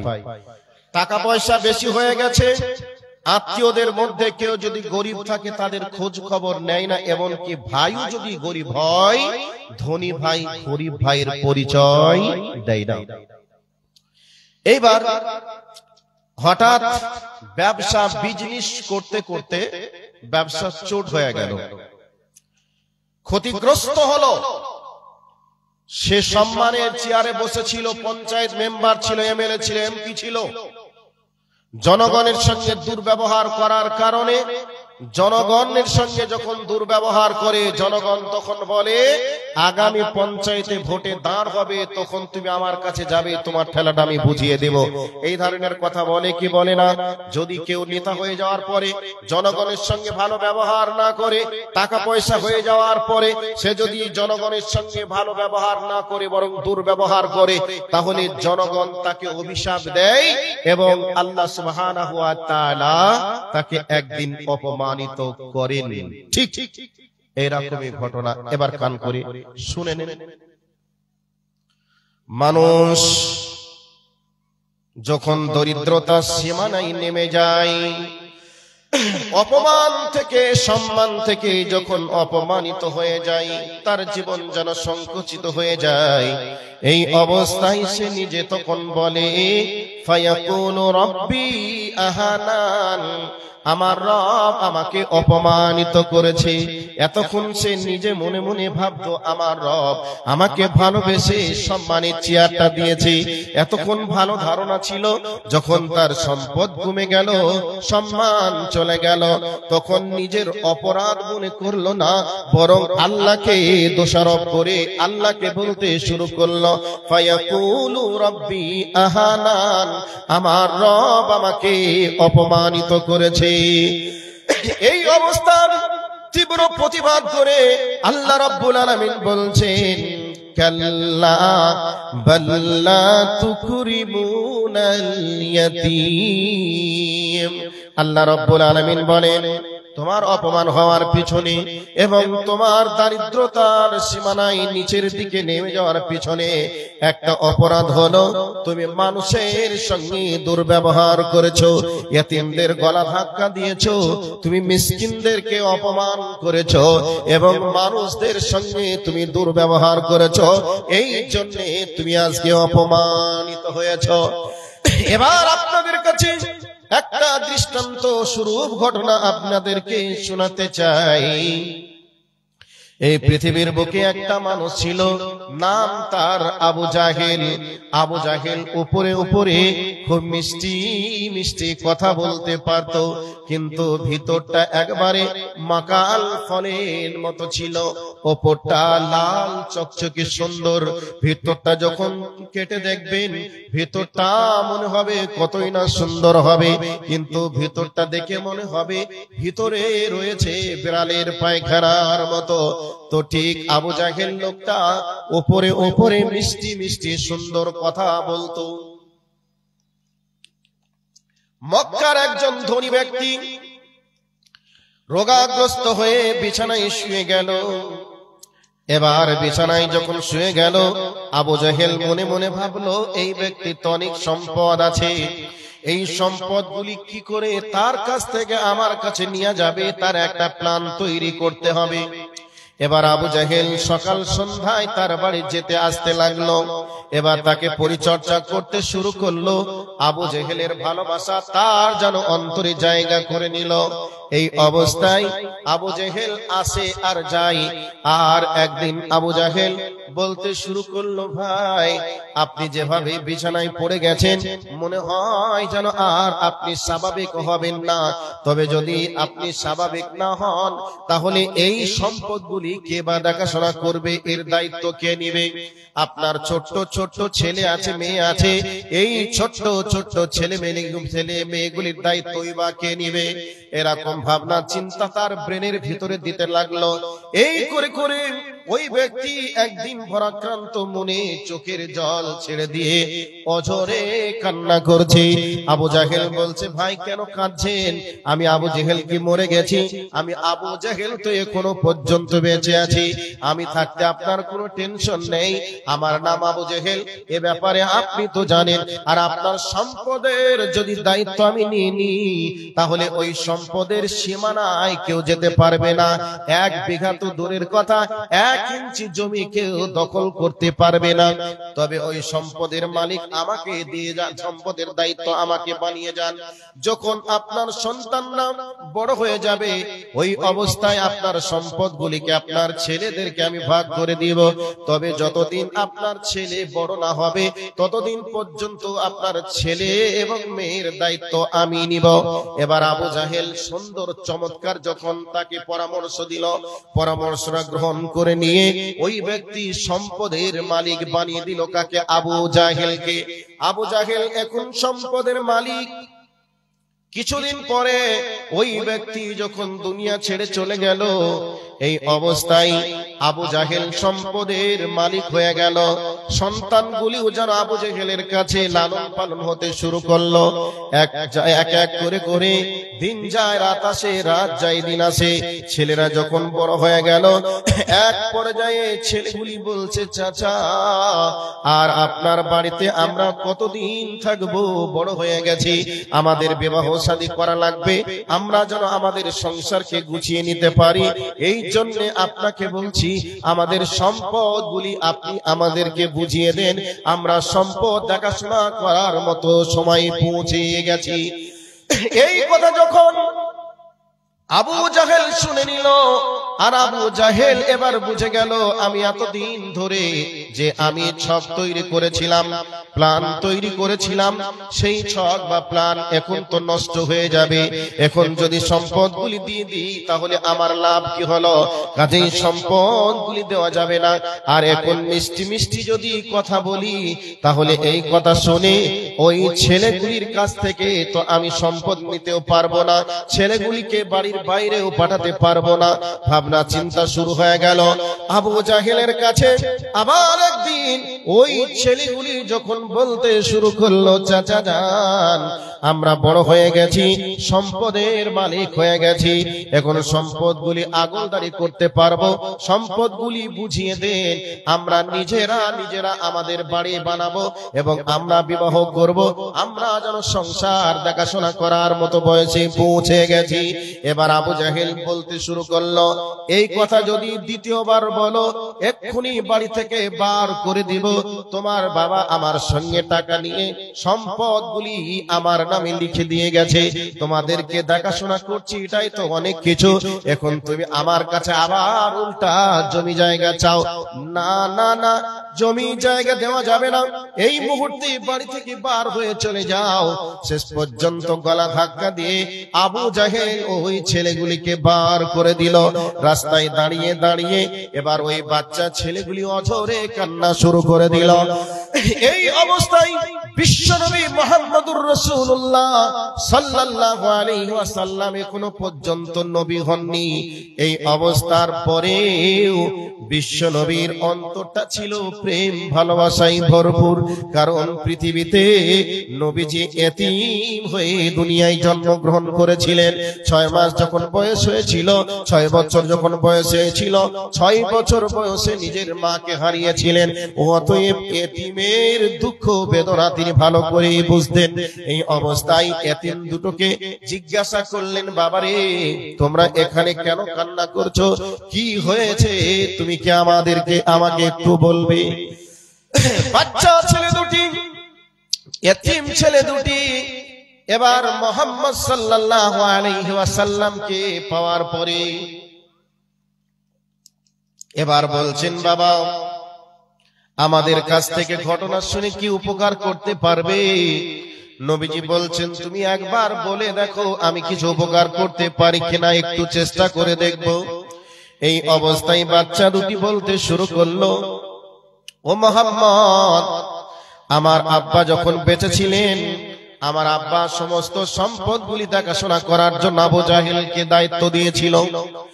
আবু জাহেল আমার বাবার কাছে প্রতিজ্ঞায় আবদ্ধ হয়েছিল, তোমার সন্তানরা যতদিন বড় না হবে আমার কাছেই থাকবে, বড় হয়ে গেলে তোমার সন্তানদেরকে তোমার সম্পদ আমি বুঝিয়ে দেব।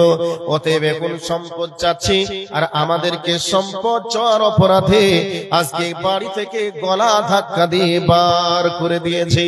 আল্লাহর নবী কথাটা যখনই শুনলেন, চোখ দিয়ে পানি ঝরতে শুরু হয়ে গেল।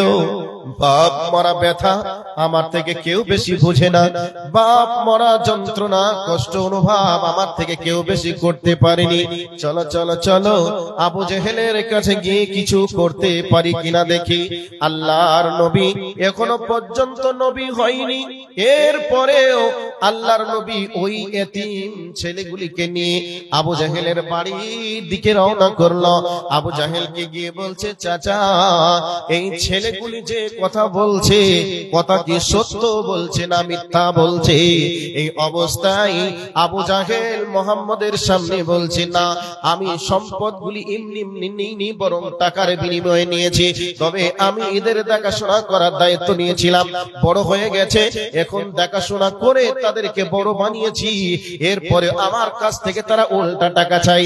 বাচ্চাগুলি বলছে, না না না, আবু জাহেল যা বলছে মিথ্যা বলছে, আবু জাহেল কথা কিন্তু ঠিক বলছে না।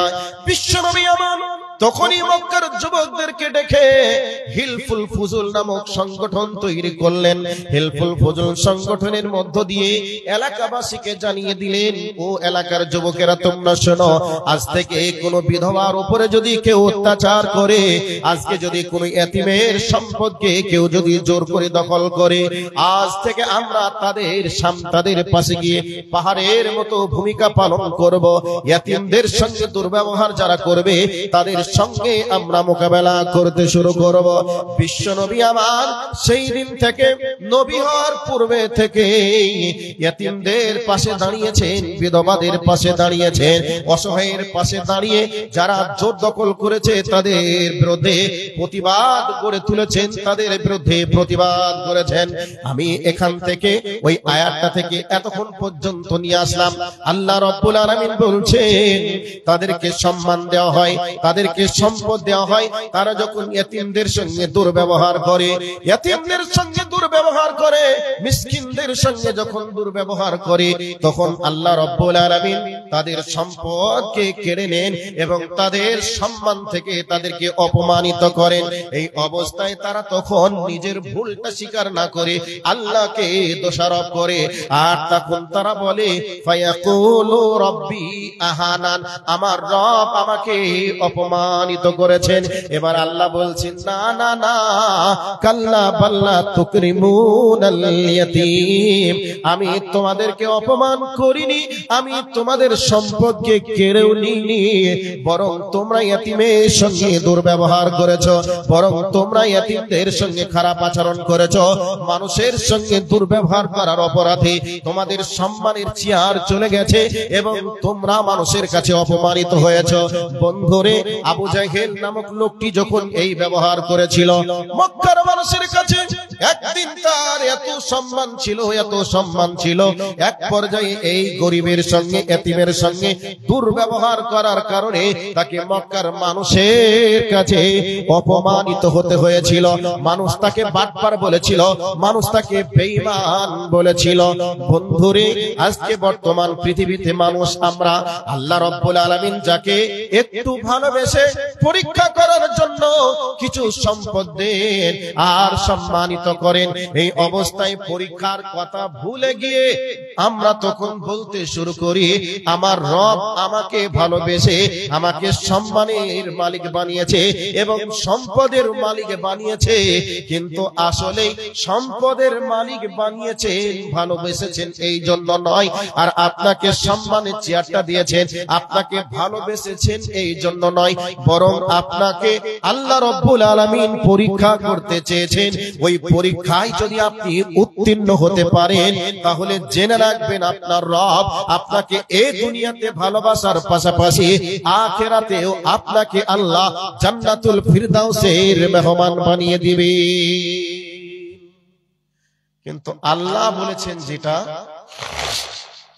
সেটাকে আমরা বিশ্বাস করতে চাই না, সেটাকে আমরা মনে ভাবিও না।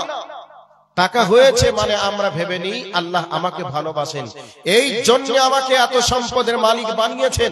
তা না হলে আমার তিনটা ছেলেই কি চাকরি করে? অসম্ভব হতে পারে না। আমি সফল সন্তানের পিতা, আর সন্তানরাও বলে সত্যি আমার পিতা সফল, এই জন্য তিনটা ভাই আজকে চাকরি করছি। এ ভাবনা চিন্তা তাদের মনের ভিতরে থাকে, কিন্তু আসলে এ ভাবনা চিন্তাটা সঠিক নয়। এটা আপনার জন্য হতে পারে পরীক্ষা। তো পরীক্ষার কথাটা আপনি ভুলে গিয়ে আপনি সফলতা নিয়ে আপনি ব্যস্ত কেন আছেন? যদি আপনার ভিতরে ঈমান আর আমল না থাকে, তাহলে এই দুনিয়াতে যেমন একটা কুকুরের দাম আমাদের কাছে, ঠিক একটা বেঈমানের দাম আল্লাহর কাছে তার থেকেও কম। ঈমান এবং আমল নিয়ে আমরা যদি কবরে যেতে পারি, ইহকালেও সফল, পরকালেও সফল। এবার চলে আসুন কোরআনে চলে যাব। সফলতা নিয়ে বেশ কিছু কথা বললাম। যদি আমরা এই দুনিয়াতে সফল হয়ে যাই, তাহলে কিয়ামতের ময়দানেও আমরা সফল হব। ডান হাতে আমাদের সার্টিফিকেট আল্লাহ প্রদান করবেন। আনন্দে চিত্তে হাসতে হাসতে আত্মীয় স্বজনদেরকে বলবে, এই দেখো আমার আমলনামা সার্টিফিকেট, তোমরা পড়ো। আনন্দে চিত্তে সে ব্যক্তি দেখাতে শুরু করবে। এই অবস্থায় সূরাতুল হাক্কার ভিতরে আল্লাহ সুবহানাহু ওয়া তাআলা তিনি বলেছেন, বিসমিল্লাহির রহমানির রহিম, فأما من أوتي كتابه بيمينه فيقول هاؤم اقرءوا كتابيه। ডান হাতে যখন আমল নামা দেওয়া হবে, আনন্দের চিত্তে বলবে আমার আমল নামা পড়ে দেখো। এই অবস্থায় সে আবার বলবে, ইন্নী জানান্তু আন্নী মুলাকিন হিসাবিয়া, আমি জানতাম কিয়ামতের ময়দানে আমাকে হিসাব দেওয়া লাগবে, এই জন্য আমার জীবনকে কোরআন হাদিস অনুযায়ী আমি আমার জীবনকে চালানোর চেষ্টা করেছিলাম। অতএব আমার হিসাব আজকে পেয়ে গেলাম, আমার আমল নামা আমি পেয়ে গেলাম। আমল নামাটা তোমরা এবার পড়ে দেখো। এই অবস্থায় আল্লাহ রাব্বুল আলামিন বলছেন, ফাহুয়া ফি ঈশাতির রাদিয়া, তাদের আনন্দের চিত্তের জীবন আল্লাহ তাদেরকে দান করবেন, তাদের জীবনটা আনন্দময় হয়ে যাবে। এই অবস্থায় আল্লাহ পাক বলেন, হে আমার বান্দারা, তোমরা এই জান্নাতের ভিতরে তোমরা থাকবে, আর এই জান্নাতের মধ্যে তোমাদের মনে যা চাইবে এই জান্নাতের মধ্যে তোমরা খাবে। এ কথা আপনাদেরকে সংক্ষেপে বলে দিলাম। এবার এতক্ষণ ধরে সফলতা নিয়ে কিছু কথা বলছিলাম। আখিরাতে সফল হয়ে গেলে তাদের এই ঘটনাটা ঘটবে। এবার যাদেরকে আল্লাহ রাব্বুল আলামিন বিফল বলেছেন, কিয়ামতের ময়দানে তাদের কি অবস্থা হবে আর দুনিয়াতে কি অবস্থা হয়। একটা ছেলে পড়াশোনা করেছে, ভালো রেজাল্ট করলো, কিন্তু চাকরি পেল না। সে ছেলেটা যতই ভালো পড়াশোনায় হোক না কেন, যদি সেই ব্যক্তি চাকরি না পায়, ওই ব্যক্তির লেখাপড়ার কোনো মান থাকে না, দাম থাকে না, ওই ব্যক্তিকে কেউ সম্মানও দেয় না। কিন্তু বন্ধুরে, আখিরাতে কি অবস্থা হবে এবার শুনে নেন। আল্লাহ রাব্বুল আলামিন বলেন, ফাআম্মা মান উতিয়া কিতাবাহু বিশিমালিহি ফায়াকুলু ইয়া লাইতানি লাম উতা কিতাবিয়া ওয়া লাম আদরি মা হিসাবিয়া ইয়া লাইতাহা কানাতিল কাদিয়া মা আগনা আন্নী মালিয়া হালাকা আন্নী সুলতানিয়া খুযুহু ফাগুল্লুহু সুম্মাল জাহিমা সাল্লু। এ দুনিয়া দিয়ে একটু বলি, এ দুনিয়ায় যে ছেলে মেয়েগুলি স্কুলে যায়, পড়াশোনায় ফাঁকি দেয়, পড়াশোনা করে না, পড়াশোনা করে না, যতদিন পরীক্ষা না আসে ওই ব্যক্তি বলে হ্যাঁ ঠিক আছে আমি পড়াশোনা করছি। যখন পড়াশোনার শেষ পর্যায়ে যখন পরীক্ষা দিন চলে আসে ওই ব্যক্তি তখন মনে মনে ভাবে আহারে পরীক্ষা যদি না হতো কতই না ভালো হতো, পরীক্ষা যতই না হতো ভালো হতো। যখন পরীক্ষার হলে বসে যায়, প্রশ্ন যখন পেয়ে যায়, মুখে কলমটা রেখে কলম চিবাতে শুরু করে, কি লিখবো ভাবনা চিন্তা করে খুঁজে পাই না, 3 ঘন্টা সময়টা কি করে পার করব এই নিয়ে যেন তার সমস্যা হয়ে যায়। কিন্তু যে ব্যক্তি পড়াশোনা করেছে প্রশ্নটা পাওয়ার পরে একবার চোখ বুলিয়ে নিয়ে কলম ধরে লিখতে শুরু করে দিবে। ঠিক তেমনি ভাবে যারা এই দুনিয়াতে নিজেকে সফল মনে করেছে কিন্তু আমলের জিন্দেগিতে আসেনি, নামাজ পড়িনি, রোজা রাখিনি, কোরআন পড়িনি, হজ করিনি, যাকাত দেয়নি, এই ধরনের ব্যক্তিগুলি তারা নিজেকে সফল মনে করলে কি হবে? কিন্তু যখনই মারা যাবে তাদের কবরের ভিতরে তাদের বাটামের ব্যবস্থা থেকে যাবে। এটা আলাদা, কবরের জীবন চলে গেল, হাসরের ময়দানের জীবন তাদের জন্য কেমন হবে? আল্লাহ রাব্বুল আলামিন বলছেন তাদেরকে যখন বাম হাতে আমলনামা দেওয়া হবে এই অবস্থায় সে ব্যক্তি বলবে আহারে আমলনামা যদি না দেওয়া হতো কতই না ভালো হতো, আমলনামা যদি না দেওয়া হতো কতই না ভালো হতো, পরীক্ষা যদি না হতো কতই না ভালো হতো, যদি মরে গিয়েছিলাম আর যদি আল্লাহ জীবিত না করতো কতই না ভালো হতো। এই ধরনের ভাবনা চিন্তা তাদের চলবে। এই অবস্থায় তারা বলবে মা আগনা আন্নি মালিয়া। তখন সেই ব্যক্তিরা বলবে আমার দুনিয়াতে লক্ষ লক্ষ কোটি কোটি টাকার সম্পদ ছিল রে, আজকে কোটি কোটি টাকার সম্পদ থাকার পরেও আজকে কিয়ামতের ময়দানে আমার সম্পদ যেন কোনো কাজে আসলো না। মা আগনা আন্নি মালিয়া, আমার সম্পদ যেন কোনো কাজে লাগলো না। এত সম্পদের মালিক হয়ে আমার কি লাভ হলো? দুনিয়াতে শুধু সম্পদের পিছনে ছুটেছিলাম, দুনিয়াতে টাকা পয়সার পিছনে ছুটেছিলাম, অতএব এত সম্পদ নিয়ে আমার কি লাভ হলো?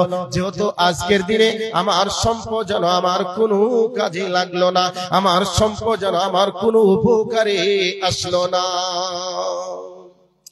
তাহলে সেই মা আগনা আন মধ্যে তাদেরকে ফেলে দেওয়া হবে। দুনিয়ার বুকে তারা কত সুন্দর দালান কোঠাতে থাকতো, এসি ঘরে থাকতো, গাড়িতে এসি থাকতো, বাড়িতে এসি থাকতো এবং বাথরুমের ভিতরে এসি থাকতো। সেই এয়ার কন্ডিশন এসি ঘর আর থাকলো না, বরং তাকে কবরের ভিতরে যেতে হলো। আর কবরের ভিতরে যাওয়ার সময় লোহার শিকল দ্বারা তাকে বন্দী করে দেওয়া হলো, জাহান্নামের মধ্যে ফেলে দেওয়া হলো। আর ওই জাহান্নামের মধ্যে ফেলে দেওয়া হয়েছে। শুধু এখান থেকেই শেষ নয়, তাদেরকে আল্লাহ রাব্বুল আলামিন তাদেরকে পানি দেবেন, গরম ফুটন্ত পানি।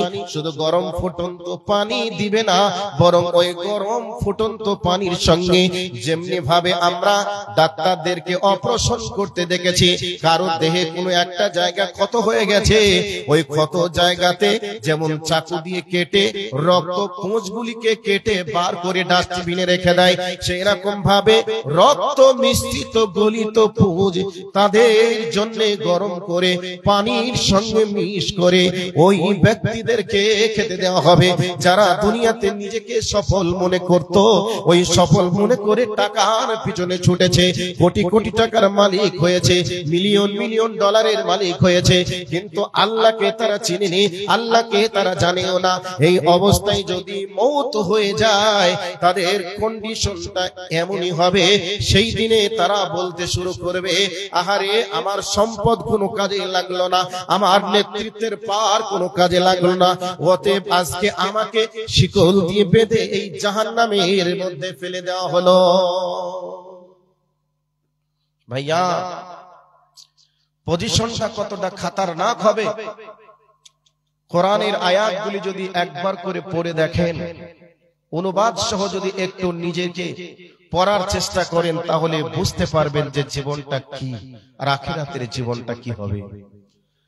টাকা হয়েছে আমরা সফল মনে করি, টাকা নেই আমরা তাদেরকে মূল্যায়ন করার চেষ্টা করি না, কিন্তু এই দুনিয়াতে ঈমান এবং আমল নিয়ে যে কবরে যাবে ওই ব্যক্তির জীবন সফল কোটি টাকার মালিক হওয়ার পরে যদি আপনার এই বডির ভিতরে যদি ঈমান এবং আমল না থাকে, আপনার জীবন একবারে পুরোটাই বরবাদ। এই জীবনের কোনো মূল্য নেই। সেই জন্য আজকের বক্তব্য রাখার চেষ্টা করছিলাম যে সফলতা বনাম বিফলতা। আমরা সফল কাকে মনে করি আর আল্লাহ কাকে সফল মনে করেন? মানুষ হিসাবে পৃথিবীর শ্রেষ্ঠ মানুষ নবী মুহাম্মদুর রাসূলুল্লাহ সাল্লাল্লাহু আলাইহি ওয়াসাল্লাম কাকে সফল বলেছেন আর কাকে সফল মনে করেছেন? আপনাদেরকে কোরআন এবং হাদিস থেকে কয়েকটি কথা আপনাদেরকে বলার চেষ্টা করেছিলাম। সম্মানিতা মা ও বোনেরা, এতক্ষণ ধরে আপনারা বসেছিলেন, আর একটু ধৈর্যের পরিচয় দিয়ে একটু বসার চেষ্টা করুন। আমার টাইম প্রায় শেষের দিকে এসেও গেছে, কাজেই আমি আমার বাবা জীবনদেরকেও বলবো একটু ধৈর্যের পরিচয় দিয়ে বসার চেষ্টা করুন। আজকে মাদ্রাসা শিক্ষার গুরুত্ব জাতির কাছে অপরিসীম, কিন্তু এই জাতি মাদ্রাসা শিক্ষাটাকে বর্তমান সময়ে এডিশনাল সাবজেক্টে পরিণত করেছে। মাদ্রাসা শিক্ষার কোনো প্রয়োজন মনে করে না, তবে প্রয়োজন কখন মনে করে? যখন বাবা মারা যায় তখন ইমাম সাহেবের কাছে যায় আর বলে, মাওলানা আমার বাবার জন্য একটু দোয়া করুন, আমার আব্বা চলে গেছে, কি অবস্থায় আছে জানি না, আমার বাবার জন্য একটু দোয়া করুন। এ কথা বর্তমান সময়ের মানুষেরা বলে, কিন্তু কোরআন এবং হাদিস অনুযায়ী আমার বাবা চলেনি, আমার বাবার জন্য কি হবে, এ কথা নিজেকে শিক্ষা আমরা নেওয়ার চেষ্টা করিনি। সম্মানিত উপস্থিতি, আপনাদের কাছে এতক্ষণ ধরে আমি যে কথাগুলি বলার চেষ্টা করলাম তার মধ্য থেকে আপনাদেরকে সারনির্যাসপূর্ণ কথা কয়েকটি বলে দিই। সেই কথাগুলি হলো এই: আপনি যদি না খেয়েও থাকেন, যদি আপনার পেটে যদি খাদ্য নাও থাকে, আপনার যদি বিলাসবহুল বাড়ি নাও থাকে, বিলাসবহুল গাড়ি যদি নাও থাকে, আপনার এই বডির ভিতরে যদি ঈমান থাকে, তাহলে জানবেন যে এই পৃথিবীতে কিছু না থাক আপনার রব আপনাকে ঈমান দিয়েছেন, মানে আপনি ইহকালেও সফল হয়েছেন, পরকালেও সফল হয়েছেন। যদি আপনি আল্লাহর ঘর মসজিদে যেতে পারেন, তাহলে জেনে নেবেন আপনার রব আপনাকে ভালোবেসেছেন, ভালোবাসেন বলে আল্লাহর ঘরে যাওয়ার সুযোগ হয়েছে। মন খারাপ করবেন না যে আমার টাকা নেই, আমার পয়সা নেই। আজকে কোটি কোটি টাকার মালিক যারা, তাদেরকেই আল্লাহ ভালোবাসেন বলে এত টাকার মালিক বানিয়েছেন। এই ধারণাটা নিহায়াত ভুল, এই ধারণাটা একদমই ভুল। এই ধারণা মাথায় নিয়ে আসবেন না। ক্ষণস্থায়ী পৃথিবীতে যদি আপনি ঈমান নিয়ে চলে যান, আখিরাতের চিরস্থায়ী ঠিকানাটা আপনার জন্য অপেক্ষা করছে, সুখের ঠিকানা। ওই জায়গাতে আপনার জন্য সুখ, আরাম, আয়েশ আপনার জন্য অপেক্ষা করছে।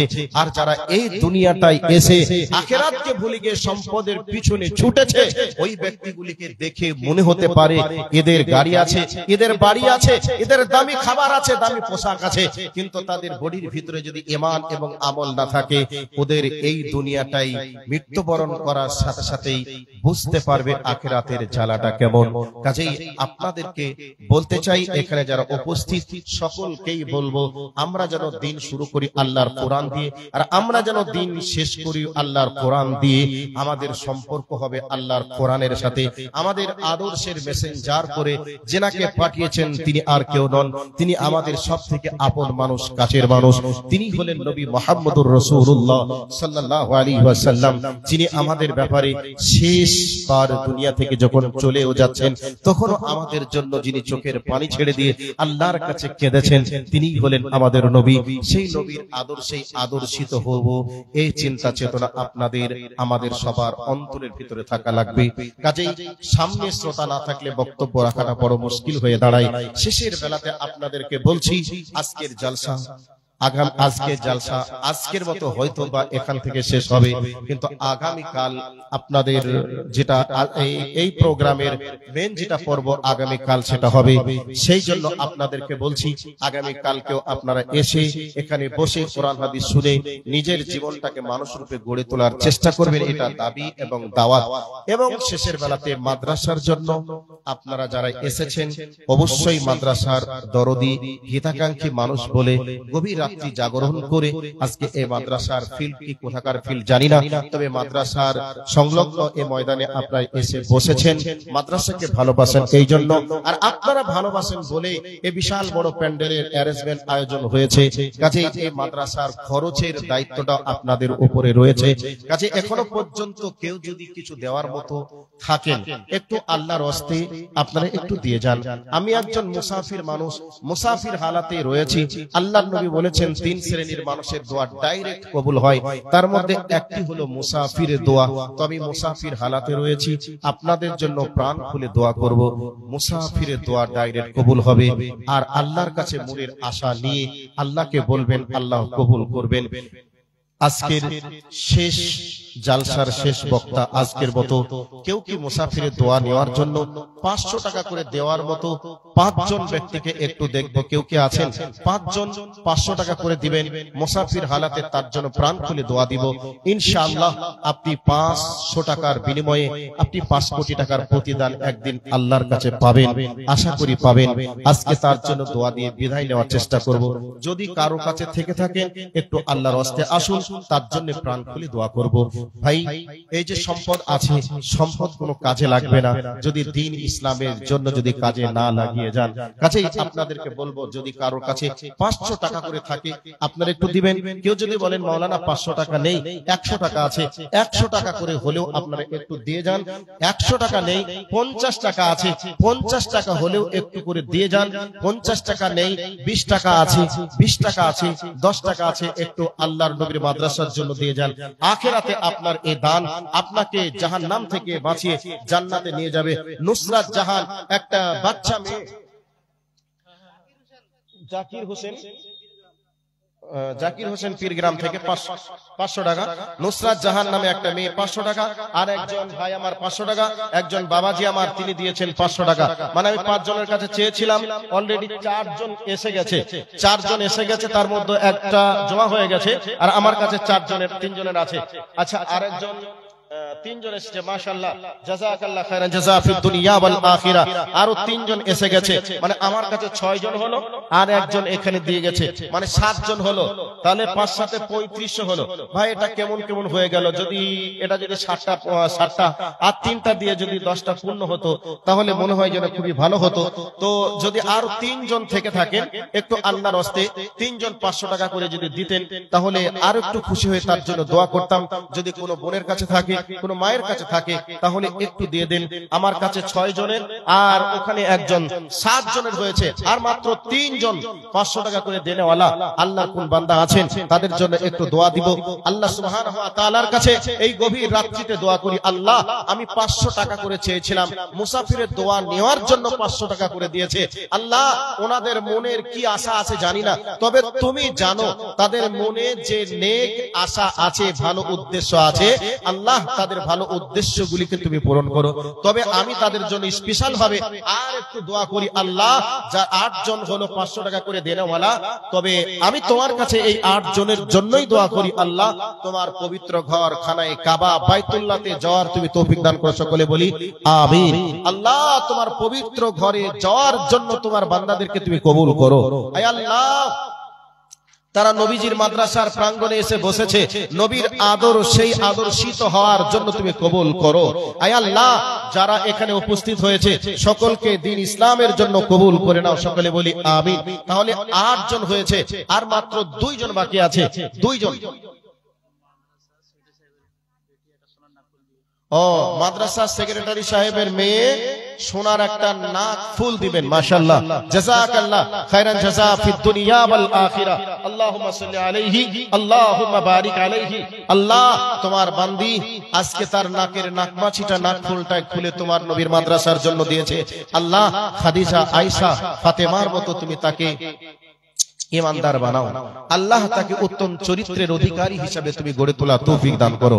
রব্বুল আলামিন, সেক্রেটারি সাহেবকে আল্লাহ তোমার দ্বীনের খেদমত করার জন্য তুমি কবুল করো। বলি আমিন, আল্লাহুম্মা আমিন। তাহলে আর মাত্র 800 টাকা বাকি আছে। 800 টাকা